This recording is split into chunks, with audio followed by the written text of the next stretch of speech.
अभी हमारे आदरणीय मंत्री सिरसा जी ने कहा कि केजरीवाल बेवकूफ आदमी था। मैं इनसे बिल्कुल सहमत नहीं हूं, कतई सहमत नहीं हूं। बहुत गलत बात कही इन्होंने, केजरीवाल को बेवकूफ कह दिया।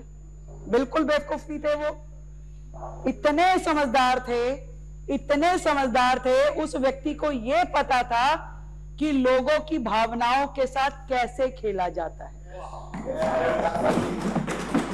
एक डिग्री नहीं थी उनके पास, कई डिग्रियां थी।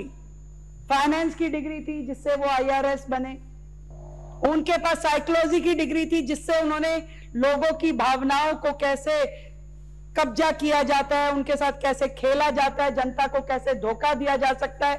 और पहले दिन से उनकी क्रियाकर्मों में वो दिखाई देता था।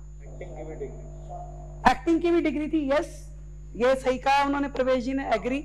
ड्रामा कंपनी की भी डिग्री थी, झूठ बोलने का भी कोई सर्टिफिकेशन कोर्स होगा वो भी था।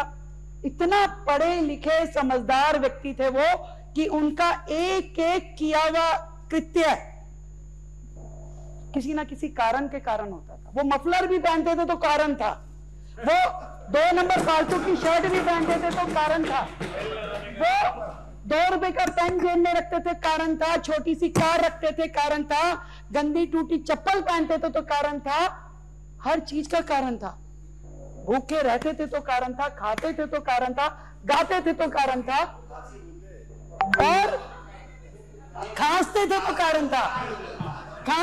कारण था, हर चीज के पीछे वो व्यक्ति इतना कैलकुलेटिव था कि क्या करने से क्या होने वाला है वो देख लेता था, वो समझ लेता था वो।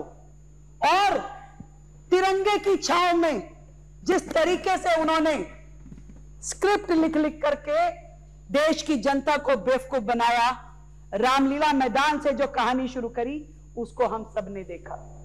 कैसे ईमानदारी की, देशभक्ति की, त्याग की, तपस्या की, सेवा की बातें कर करके पूरे देश को उसने बेवकूफ बनाया। लोगों को लगा अरे ये तो देवता आदमी है, कहां धरती पे पैदा हो गया, इसको तो तुरंत यहां से सीधा विधानसभा पहुंचा।